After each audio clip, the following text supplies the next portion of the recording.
Wolf, get away from those sheep. Bollocks. You're listening to the Wolf and the Shepherd podcast, broadcasting from Fort Worth in the great state of Texas. Now, get ready for this episode of the Wolf and the Shepherd. Welcome to this episode of the Wolf and the Shepherd. Today we have another episode of In Other News, and we're kind of going back old school because we're not doing this on camera.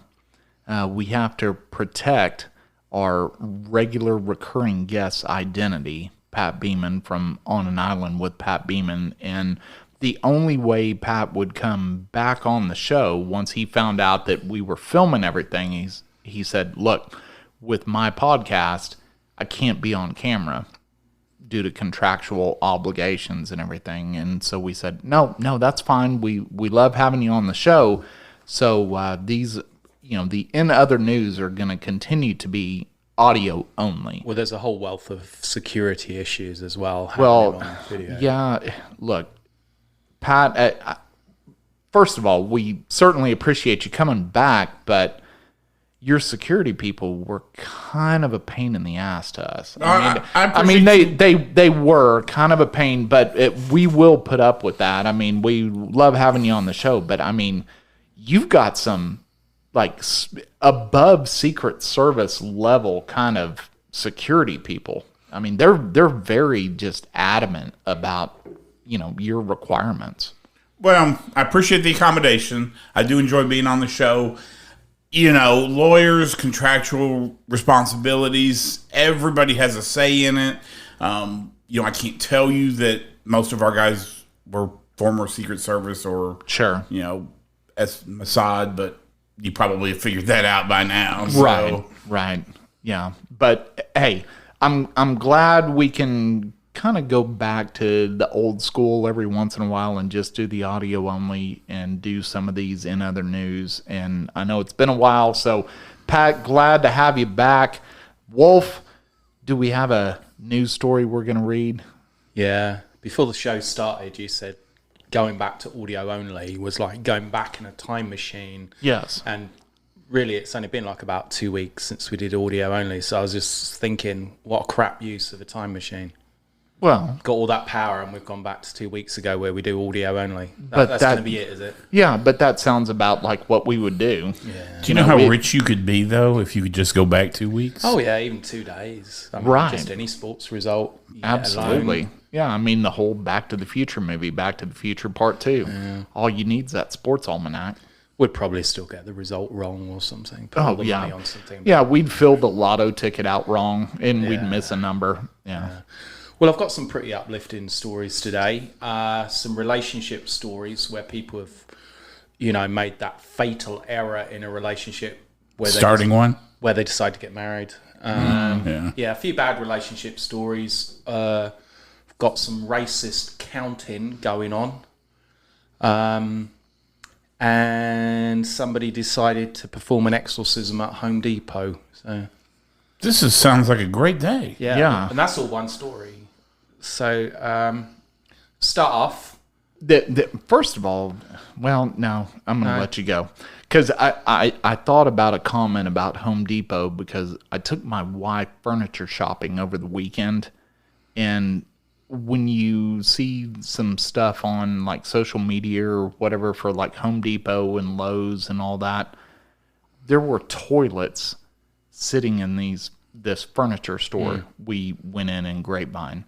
And I thought, I wonder if somebody's ever, sat down on this toilet sitting in the hallway, which obviously wasn't in a bathroom. It was, hey, you should buy this toilet. If anybody's ever tried to use it. Because there was no sign on it. And you thought with your wife being Mexican, there's a 50-50 chance she might try and probably leave a message in one of the porcelain features. Yeah. There has been stories. I mean, I think they put signs up in some stores, do not use the toilets. Right. Yeah. Just in case. Just in case you're on that level of thinking that. I would think that's your four and under group. Yeah, a plumbed toilet in the middle of a store in front of everybody, which is for your convenience to take a crap. Exactly. Yeah. So the first story, another one of those stories where I think the writer has lived for this moment to try and get the headline I in. love these. Yes, This absolutely. is it. He's retired the moment he's written this article, thrown his pen down, saying, well, this didn't bring in any money anyway. And He's just waiting for he's waiting for his Pulitzer Prize because he wrote this article. Here we go. Well, I'm going to read the headline minus the intro 3 words. Then I'm going to give his little line. Okay. Right. Bride who wants to hire a peacock to walk down the aisle with her is warned it'll be like unleashing angry murder chickens and guests will be massacred. Very long headline. Yeah, but his brilliance came at the beginning. His introduction was a foul idea. Doing a little pun there. Yeah. Drops his pen, walks away from his desk. That's it. Yeah, but angry murder chickens. Yeah. I want one of those. Yeah. Well, you can go down to Mexico and get them. Oh, like sell them in the fighting, cages. the fighting ones, chickens. Oh, okay, yeah. Angry murder chickens. Yeah. I think that's just a new fancy term for these chickens. Well, I don't know about you. I'd like an invite to this wedding. If she's going to hire a peacock to walk down the aisle with it, possibly massacring guests. Right, but does the peacock get the money, or does the owner of the peacock get the money? And can you own a peacock? What do you mean, what money? Oh, if you hire one. Yeah, you just said we're going to hire this peacock, or they're going to hire this peacock. Well, no, he's probably got an agent if he's a professional. Right. So I wonder how much it costs to hire a peacock. I mean, outside the one from NBC. Right. Because that peacock's got to be really rich. Yeah. And they just use an image of that one, don't they? I think he died a long time ago. So I know we need more info on this one. Yeah, but he played the xylophone. Did he? Yeah. Yeah, the peacock from NBC played the xylophone. That's why you always hear the boom, boom, boom. Oh. Really? Yes. I'll listen out for that next time. Yeah. Do you know the notes for that is GEC? No. Yeah. So you music fanatics out there, the notes for NBC when it goes bing, bing, bing, it's actually GEC because General Electric owns NBC and GEC is General Electric Corporation. And that's why those notes are played. You should save that story for the next party you're at in case the conversation gets a bit of a lull and see you can set the room on fire with that little factoid there. So a bride believed to be from the US, so I see they've done the research here, was looking to rent a peacock for a wedding. Wanted animal, just like that, just that's how the sentence starts. Wanted animal, comma, known for pretty feathers, comma, to walk down the aisle at ceremony. He's paying per letter here, I think. Didn't know the name of the peacock, apparently. Others said peacocks were too aggressive, loud, and messy for a wedding. Added the bride's ceremony would be mayhem if she went through with the idea. Wait, peacocks are messy? Like swans, they poop all over the place when they get a bit excited. Yeah, but I thought all birds did that. No, I don't think so. Well, I know ducks do. Right. Well, they get excited though, don't they? Well, no, ducks just do it whenever they want to do it. And they can't even control it. They just go ahead and poop because they got to poop. Right. My sister learned in 7th grade that birds don't have bladders. And that's the reason that the poop comes everywhere. Yeah, no, I mean, the poop doesn't come out your bladder, though. No, in birds it does. Does it? You sure about that one?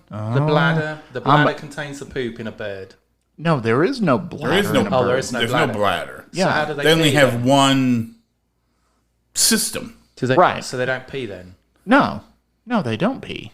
That's why the poop is all watery all the time. And they can't control it.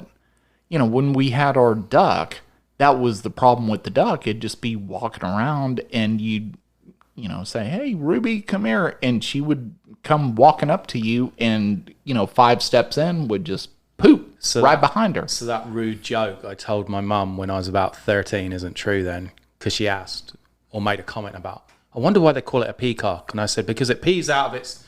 So that wasn't even true. Yeah, no, that wasn't true. Oh, well. Live and learn, I suppose. A friend of the bride, believed to be from the US, took to Facebook for recommendations on how to rent the bird ahead of the nuptials.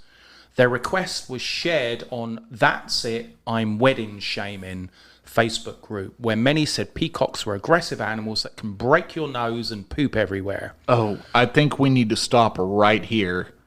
What Facebook group? I think we need to join this Facebook group. That's It, I'm Wedding Shaming. Wedding shaming Facebook group. It's called That's It, I'm Wedding Shaming. Oh, wow. We're going to get on there. Yeah, we're doing that after we finish recording. I have to see some of this. Well, here's some of the helpful tips which people wrote on the group after she put on this request. It says, because who doesn't want their wedding vows drowned out by the screams of a giant angry folding fan, one said. Another one said, this person has never actually met a peacock, which is probably pretty accurate because I don't think I have. I've never met one. Yeah. Peacocks are crackheads in fancy clothing. They are not to be trusted. Okay, that's a little mean. Peacocks are bad mother lovers and will F all your S up, then poop everywhere. Go for it. If you can't afford a peacock but want the same end result, rent a flock of angry geese. So, I'm going to hard pass on a decorative murder chicken. That said, it would be a great drinking game. Drink every time a person screams. It's amazing how many people are experts in peacocks on this site. Well, they wait in the wings, though. Like, they look for the hashtag. This was probably hashtag peacock. And there's people who just sit there and they're like, at last. Yeah. Now I can give all of my information about peacocks. We've been on this wedding site now for 4 months, just waiting for someone to hashtag peacock. Yeah. Now, Pat, let me ask you this. I know, you had one of your children just got married recently. That is true. Don't want to release the name or anything. All we can do. But did you ever consider hiring a peacock for that wedding? I did not. Now, fortunately, I wasn't that involved in the wedding. I, as you can imagine, I did what I was told. Showed up where I was told. Sure, but of course, I guess we need to let this out. It was your son, so it's more, the bride and the bride's family that makes all the plans. But you never at one point said, "Hey, look, here's what I want. I want a peacock at the wedding." No, I didn't say that, but I do wish I would have had those fighting chickens. Yes, that would have been fun. Yeah. I mean, that would have on the side, people could, add some bucks. Yeah, add some entertainment at the end. I mean, you have the chicken dance. That sucks. And then, you could support the open bar with betting on the fighting chickens. Yeah, maybe at the end I'm of the night, pretty sure get with some my pit bulls fighting just to kind of like liven it up as the bar runs out. Well, I know I've been to weddings with my wife's family, down South Texas, where they've actually had the fighting chickens as part of the reception, and you bet on that. But I think that's pretty much just a South Texas tradition. Yeah. Oh, well. Well, here's another relationship story, but this woman is being a little bit spiteful. Woman buys a revenge necklace for her boyfriend, engraved with the names of the 3 women he was cheating on her with. I bet it's more than that. And plans to give it to him on their anniversary in front of his family. So she hasn't broken up with him yet? No. She's playing the long game. Yeah. You got to admire the patience. Yeah, women are normally renowned for that. Right. When they find out about infidelity, it's normally she craps all over his clothes and scratches his car. Sure, once they find out about it, they just want to throw it all out there and put the cards on the table, right? Yeah. So you got to appreciate the patience there. Yeah. For the benefit of our listening audience, I'm going to show Pat a picture of this woman. She does look like you should not be messing with her because she will mess your stuff up. Yeah, she will mess you up. She will mess you up. Oh, yeah. Yeah, somebody's going to get a shanking, not just a necklace. She looks like she could probably win the powerlifting competition in the Olympics. That's going to be awesome. Jewelry maker, Liv Portillo. Oh, so she even makes jewelry, so that's convenient. That probably explains the revenge. Oh, she also is a... Maker. Oh. It's less expensive, at least, that way. Right. I'm not yeah, you can put all that in cost of goods sold. I thought it was a good idea before. Yeah. Oh, no, hold up. Jewelry maker Liv Portillo, who is not the person involved in the story, claims an unnamed woman ordered the engraved piece for cheating boyfriend. Well, was that picture the jewelry maker, or was that the unnamed woman? That I do not know at the moment. It sounds like an advertisement for the jewelry lady if they've put a photo of her and her name. Because even her look makes me, if I walk in that store, I'm not leaving empty-handed, because otherwise she'll beat the crap out of me. So she's trying to break into revenge jewelry? Revenge jewelry, yeah. There should be a category on eBay or Amazon. Absolutely. Yeah. Well, yeah, maybe she needs to go ahead and register revengejewelry.com. Yeah.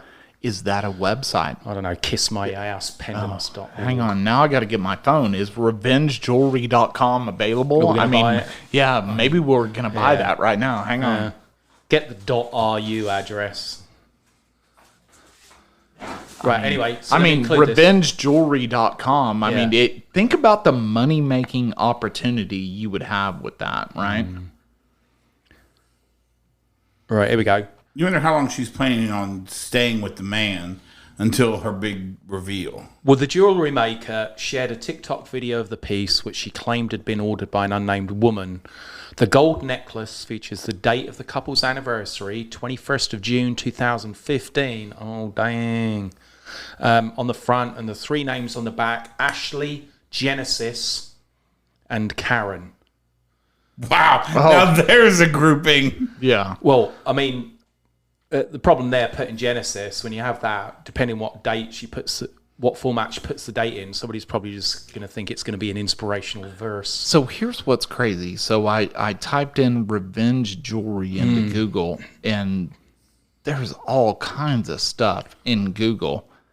I mean, there's an Instagram page for revenge jewelry. Oh, this is amazing. As well as the necklace, the shopper ordered some pieces for herself, including a crystal bracelet intended to remove negativity. Wow, you've got me going down a rabbit hole right now with this revenge jewelry. I'll be honest with you. To me, though, the biggest thing here is some guy cheated with two women. Three. One named Karen and one named Genesis. Yeah. That seems like the polar opposite ends of the earth to me. Right, yeah. Oh, so revengejewelry.com is for sale right now. All right. How much? $4,000. Someone else thought it was a good idea. $4,000 to buy revengejewelry.com. Oh, that's .com. See what the .ru is. If we could buy the Russian version. Who in the hell would want to go on the Russian version? Well, they might want extreme revenge jewelry. Well, yeah, but I don't even want to type that in my phone because I don't want to get those weird ads that you always get on your phone. So not only do you get jewelry, you send somebody round and they get a good beating as well. Yeah, or nuclear weapons and submarines. Yeah. So here's another love story which has kind of gone south. English teacher, 32, is charged with sexually assaulting a male student, 16, while on spring break, and throwing scissors at his head because he was sitting next to his girlfriend. Now, again, for the benefit of our listening audience, this woman does have the look of a woman who would throw scissors at your head. I'll be honest with you. Generally, when I hear a story like this, I'm on the guy's side because, hell yeah. Right. In this case, maybe he could have done better. She does look like she's had some bathtub meth. Yes. At some point. Yeah, she does look like somebody from Florida who has I'll read more of the story, right? Katrina Maxwell, charged with 2 counts of sexual assault of a child. She was an English teacher at some high school. Its name is too long. I can't be bothered to say it, although if I had said it would be shorter than what I've just said, in Houston. She allegedly admitted to having sex with a 16-year-old male student in the back seat of her car between March and April. What comes between March and April? Obviously, this kid in the back seat of the car, but I mean, what comes between March and April? Yeah, I think that's it. Maxwell's colleague claimed to have witnessed her throw a pair of scissors at the victim's head because he sat next to his girlfriend. Maxwell allegedly claimed she loved the teen She also complained she would now be known as the teacher who effed her student. Well, I mean, I think that's a given. Yeah, but comes with the territory. Yeah, but there's a lot of teachers nowadays. Yeah. I mean, I've seen those memes like on 9gag or Facebook or whatever that I think we can all agree. We're all pretty close in age. You think about the teachers that you had in school versus the teachers that are in school now, and you're what happened? Like, how did we miss out on these teachers? I mean, I think we talked about this on a prior podcast about, who was your favorite teacher and why, and we both said, hey, here's our favorite teacher and here's why. Yeah. But now I look at these kids and I'm like, look at this teacher. I mean, this is amazing. All my teachers, for the most part, 99.5% of them look like Sylvester Stallone. Well, right? But now some of these teachers are kind of hot. Well, one of my favorite memories when people ask me, what was your greatest childhood memory? I think at 13 years old was accidentally touching my home economic teacher's boob while she was going down the register. I was leaning over to kind of like get a book and my elbow accidentally touched her boob. And that's one of my favorite moments in my childhood. And that gave you like 2 weeks of just fantastic memories. I was antisocial for a couple of weeks there at my time. Absolutely. Yeah. I mean, nowadays you look at some of these teachers and you're like, wow, and then you look at your kids and you're like, you don't realize how good you have this. Yeah. You really don't realize how good you have this. Yeah. And we just want to say we're not in favor of female teachers raping their male students. No. But sitting in school, it did give you something nice to look at if the female teacher was somewhat attractive. And plus, given we were crap with girls when we were younger, it was actually a female who would speak to you, even if she was telling you to shut up or why did you get an E, you moron. She was getting paid for that, similar to a prostitute or a stripper. Yeah. Plus I learned about home economics. So I mean, twofer. There you go. Yeah. All right. So moving on, math is racist. We knew this. Educators condemn math. Wait, stop. Math is racist. That's the headline of this story. Math is racist. Yep. Wow. Counting and stuff. Carry on. Yeah. Educators condemn $1 million plan dismantling racism in mathematics. Program funded by Bill Gates, because he's trying real hard to slip even further down the popularity list, which tells teachers not to push students to find the correct answer because it promotes white supremacy. Now, there's a few assumptions there. I'm so confused about this article right now. Yeah. I mean, you've been dismantling white supremacy by being crap at math for like 30 years. So, I mean, can't blame you for that. I mean, I've got to use a calculator to do simple addition. Yeah. And now all of a sudden, if I can do math well, I'm a racist? Yeah. Well, expecting the correct answers is racist because it promotes white supremacy. Why wasn't this around when I was in school? When you were struggling with math? Yeah. I mean, I could have got A's in all of my math classes because I could have just put the wrong answer and said, well, if I put the right answer, this is racist, so you got to give me an A. Wow. But it sounds like it's only racist if you expect it from the white students. Yeah. If you expect it from a non-white student, then that's not racist? Is that what we're trying to say? Well, I don't know how hard they're pushing it because I haven't gone through the article yet. I don't think if like the teacher asks a question. You haven't gone through the article yet. At all, no. I just went through the headline. I see. Yeah. Oh, so maybe we need some more information before we start making inferences. Like if the teacher says, all right, what's 5 times 7? Little Jimmy puts his hand up and says 35. She doesn't go over there and put a KK hat on his head. I don't think it's gone that far yet. But it could. It could. It centres around a workbook which asserts that asking students to find the correct answer for math problems is inherently harmful for minorities. So far, the workbook is being used by school districts in Georgia, Ohio, and is the shock to inclusions California and Oregon. Critics say it actually reinforces negative stereotypes and drives wedges between students according to their race. The workbook's ultimate message is clear. Black kids are bad at math. So why don't we just excuse them from really learning it? Yeah, but I mean, when you say something like black kids are bad at math, that's extremely racist. It is, yeah. Yeah, I mean, that's blatantly racist. Yeah. But taking that part out of it, just saying if you get a problem in math right, and that's racist, I'm not following here. Yeah, I don't think black people are bad at math. I mean, they're crap at ice skating, but I didn't think math was really... You know, I think, what was it? Chris Rock had a deal on one of his stand-ups a long time ago where he said, you know, how many black people were so great at sports. And he said, and as long as they invent a heated hockey rink, we'll take that over too. Because, you know, they don't want to be cold. Yeah. And I get it. I don't want to be cold. That's why I live in Texas. Yeah. I mean, it sucked in February when we had Snowmageddon and we were sitting here like that. This sucks. Like, all this snow sucks. That's why the smart people moved from the coast over on the east and came over here where it was warmer, because we don't like the cold. A good American doesn't like the cold. That's why I hate Canadians, because they love the cold. But they're very good at ice skating.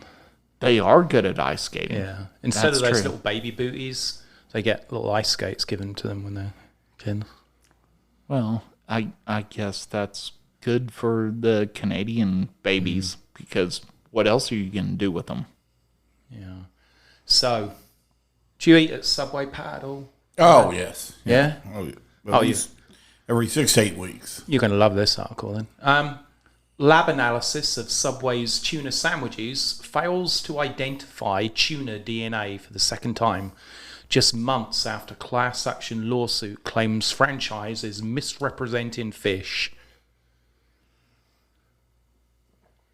I like a good Subway sandwich. Yeah. But I only like the meatball sandwich. And here's why. Because, you know, I don't eat vegetables, right? So if you're going to get like a ham and cheese sandwich, right? At Subway, it's all about the toppings. You know, all the vegetables that you throw in there and make the sandwich really good. I don't want any vegetables in my sandwich.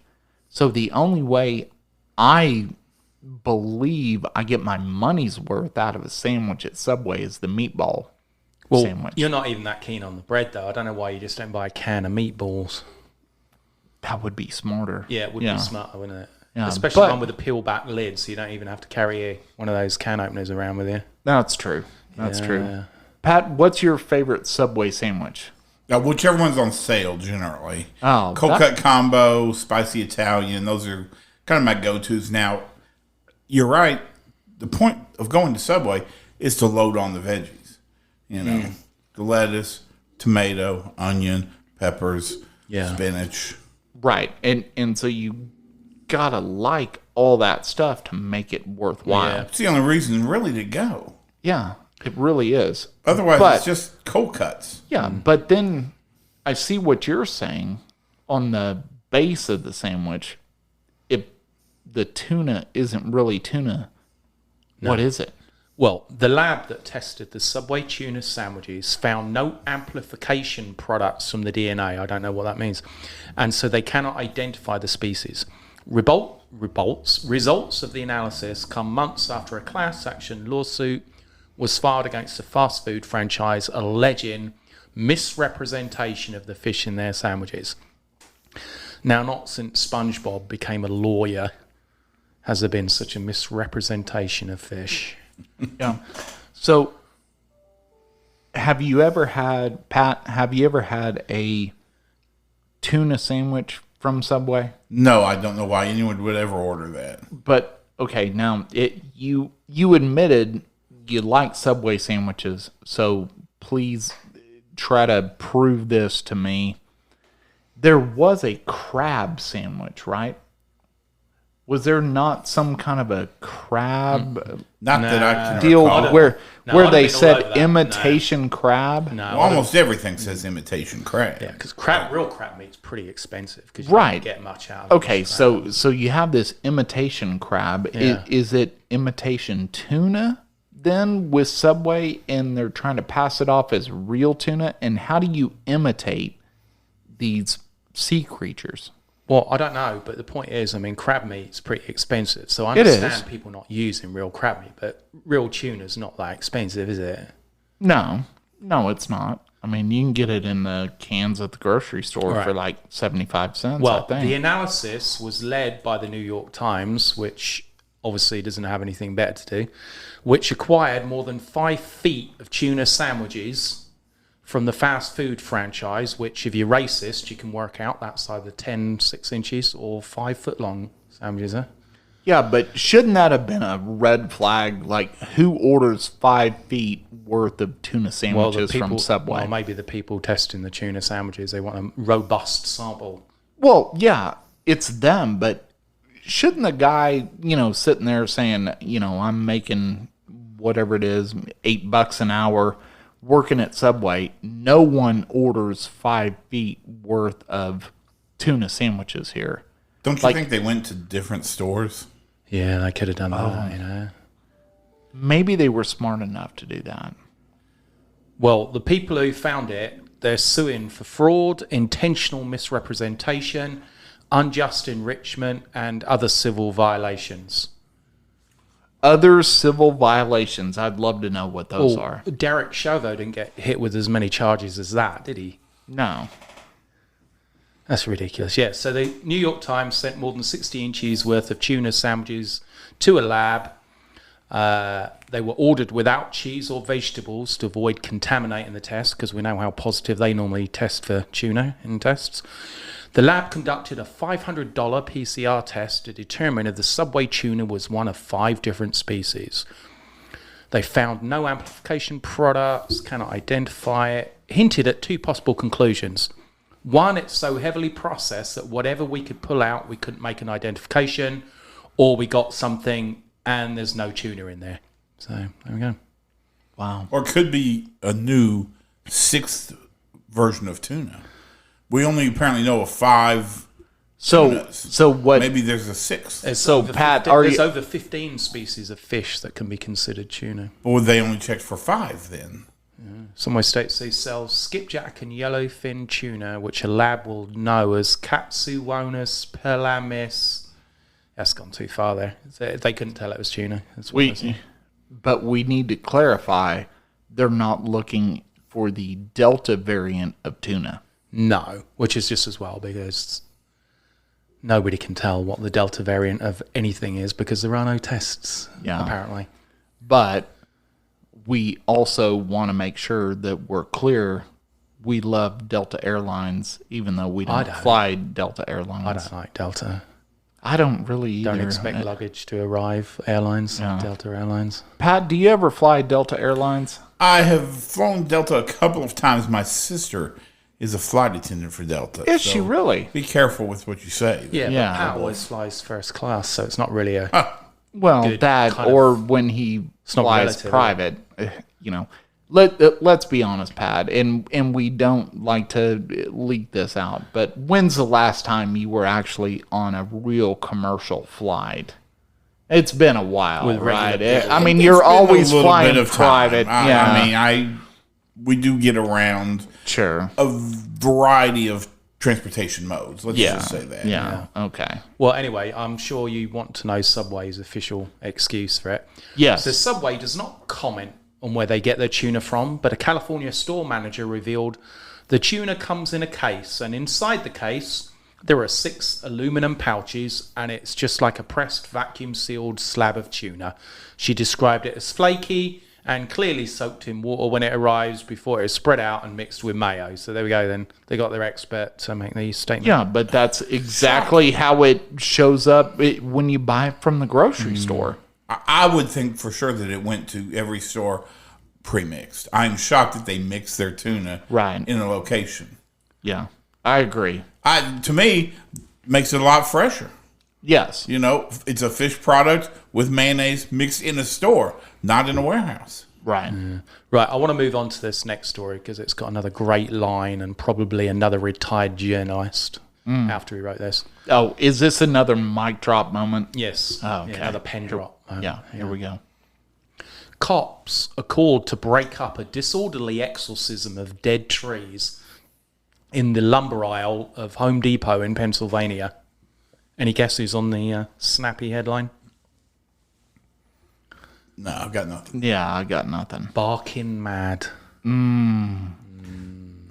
He could have done better, but I don't think these opportunities present themselves that often. So we have a group of individuals that have shown up to a Home Depot.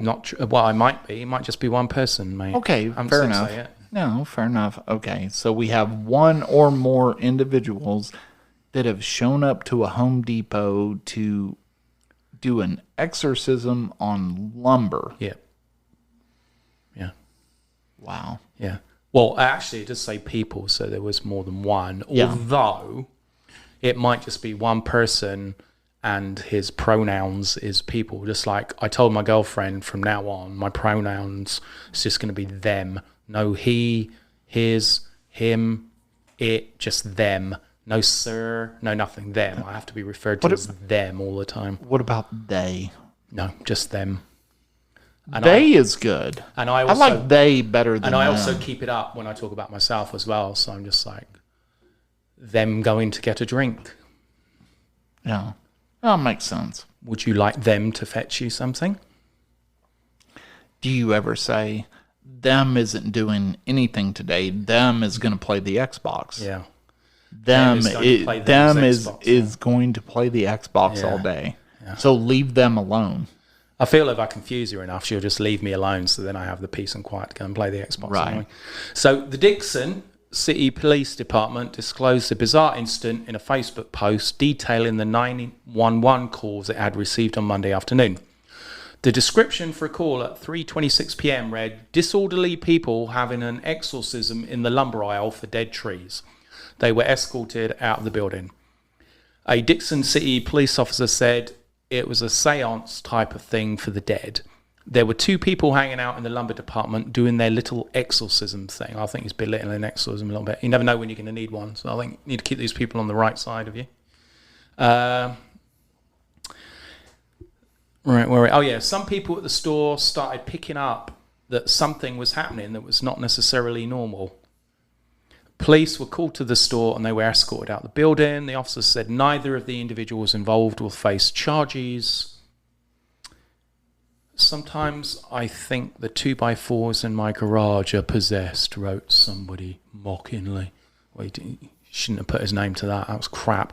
Louis Galato, mate, you need to come up with better comments. That was crap. Yeah. Best time for you to delete that is right now. May the price of plywood come down. The name of Christ compels you. That's a little bit more inventive. That's pretty good, isn't it? I mean, I know a lot of people in the plywood business that they would probably love to have a priest come in and somehow exercise the amount of money people are paying for building materials. We're not going to talk about dead stock on this podcast.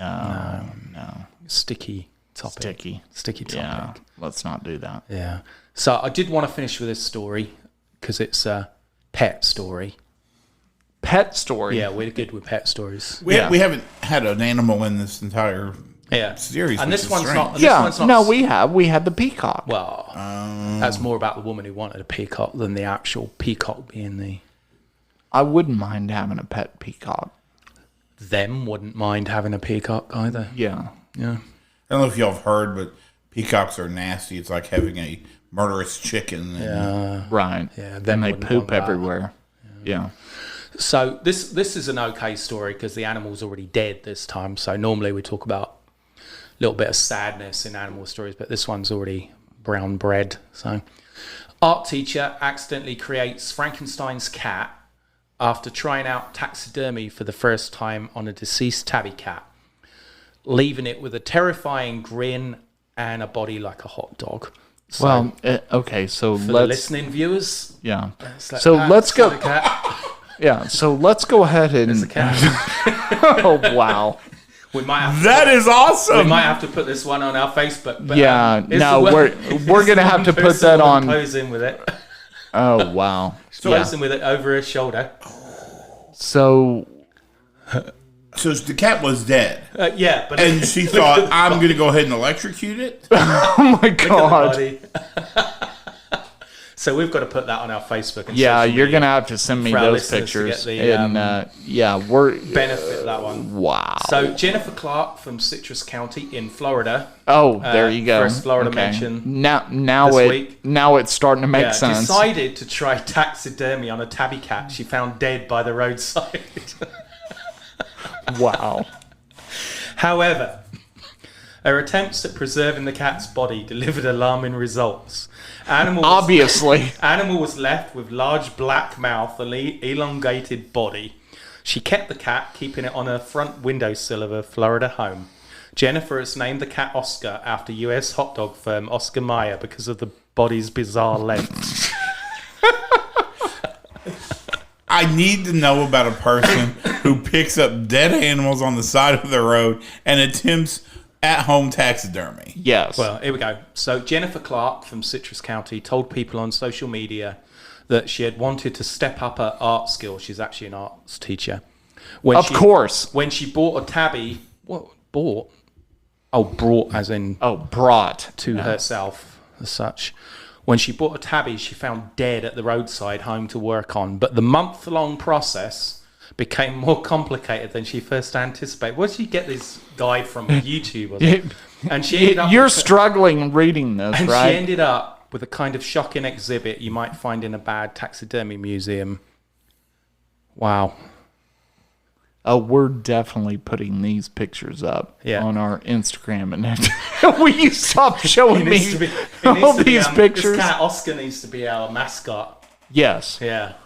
I died in Florida and all I got was this lousy taxidermy. I don't know. I feel bad for Oscar's owners if they ever stumble across those pictures. Yeah. That poor There's a 4-year-old girl someplace that would be that poor cat is wow. Yep. I'm speechless because I'm trying not to laugh too much, but that is got to be one of the worst looking cats I think I've ever seen.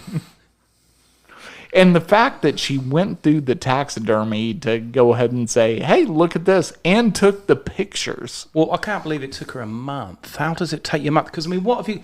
Oh, you can't do that overnight. Well, I mean, yeah, but I'm considering it's dead, right? You're figuring, like, dehydrating it, okay? And cutting it open and then just stuffing some stuff in there to fill it out. Yeah, the styrofoam and all the crap that they put in there. I mean, because if the body was already... what did it die of? Did it die in a Warner Brothers cartoon accident? Yeah. Because why is it that long? You can't have a 2-foot-long cat. Yeah, that is the most ridiculous looking cat I think I've ever seen. By being tied to, like, I don't Absolutely. know, a tree or something. I don't know. I totally love that. That actually... is the best kind of cat, though. What? A dead stuffed one? Dead and long? Dead and long and stuffed, so you don't have to feed it. And obviously, that cat should have its own Instagram account. I can't believe she kept it on her windowsill, though, on her front windowsill. Well, it depends on what part of Florida she was in, because I could see the heat kind of screwing up the glue and everything from the taxidermy.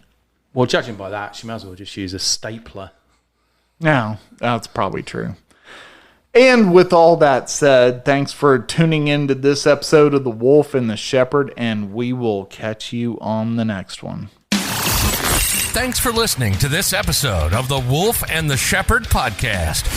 If you like what you just heard, we hope you'll pass along our web address, thewolfandtheshepherd.com, to your friends and colleagues. And please leave us a positive review on iTunes when you get a chance. Check us out on YouTube, Facebook, Instagram, and Twitter for additional content. Join us next time for another episode of The Wolf and the Shepherd.